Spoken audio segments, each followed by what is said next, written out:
ভুতুরিমা, ভুতুরিমা, আমি আপনার কাছে আসছিলাম একটা কথা বলার জন্য। আমার এক বন্ধু আছে, সে আমাকে অনেক ডিস্টার্ব করে ভুতুরিমা। এখন কি করা যায়?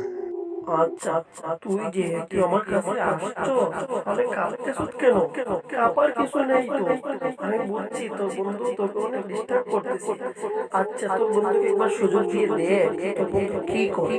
তোর বন্ধু কিছু যদি আবার ডিস্টার্ব করতে থাকে তাহলে আমি এটা দেখে দিব, কারণ আমি তো অন্যায়ভাবে কাউকে মারতে পারি না। আমার এটা অভ্যাস নেই। আমি চাইলে মারতে পারবো, ওর বাসায় রাতকে গিয়েও রক্ত খেতে পারবো, কিন্তু আমি এখন এটা করব না।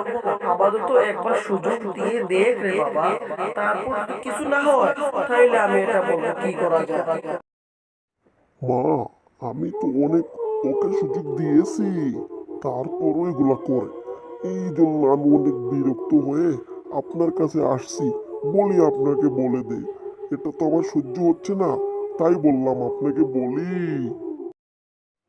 তারপর এই গ্রামের মানুষটা গ্রামের দিকে আস্তে আস্তে চলে যেতে লাগলো। তারপর সে চলে গেল এবং হঠাৎ করে তার বন্ধুর সাথে দেখা হয়ে গেল। তারপর বন্ধুকে তো কিছুই বললো না সে।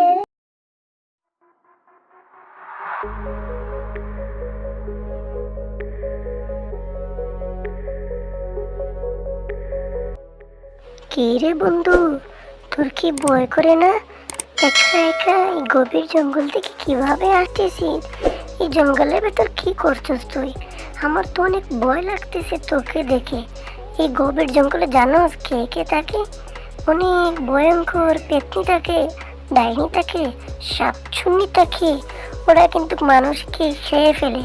আমি ডরাই এই গভীর জঙ্গলের ভিতর যাই না। আমার তো অনেক ভয় করে, তাই যাই না।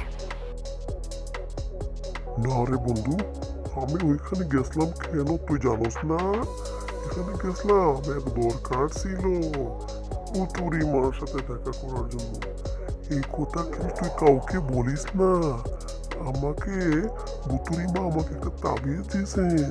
আমার তো অনেক ভয় করে, তাই বুতুরি মা এই তাবিজটা দিয়েছেন, যাতে আর ভয় পাই না।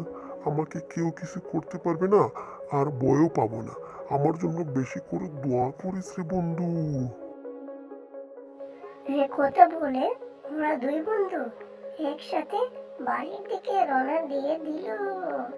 টুনটুনির মা, তুমি জানো, আজকে তো আমি গিয়েছিলাম বুতুরি মায়ের কাছে। তারপর বুতুরি মা আমাকে বললেন, আচ্ছা একটা সুযোগ দিয়ে দেখার জন্য। আমি তো সুযোগ দিলাম, ওনাকে বললাম যে না, এই বন্ধুটা আমাকে অনেক চাতাইতেছে। সে আমার বন্ধু নয়, সে এখন আমার শত্রু হয়ে গেছে। সে আমাদেরকে অনেক ডিস্টার্ব করে, তারপর উনি বললেন সুযোগ দিয়ে দেখার জন্য। আচ্ছা ঠিক আছে গো, যেহেতু ভুতুরি মা এই কথাই বলেছেন তাহলে ঠিকই আছে। ওনার কথা তুমি শুনেই পেলো। আমরা আরেকটা সুযোগ দিয়ে দেখি তারপর কি হয়। যদি তারপরও সে ডিস্টার্ব করে তাহলে আবার ভুতুরি মায়ের কাছে যাব এবং আমি তোমার সাথে যাব, যাতে সে আর কঠিন কিছুই করতে পারে না এবং ভুতুরি মাও সেই কথাটা বিশ্বাস করে ফেলেন। আচ্ছা মা, বাবা তুমিও শোনো। তুমি তোমার বন্ধুটাকে মারতে চাইতেছো, বুঝতে পারছি, কিন্তু তোমার বন্ধুটাকে মেরে লাভ নেই। তাহলে তুমি আল্লাহর কাছে কি জবাব দিবে?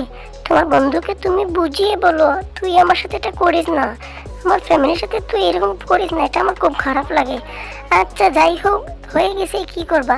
তোমাদের তো চা ঠান্ডা হয়ে যেতেছে, চাটা খেয়ে ফেলো, তারপর যা কিছু আমরা কথা বলবো।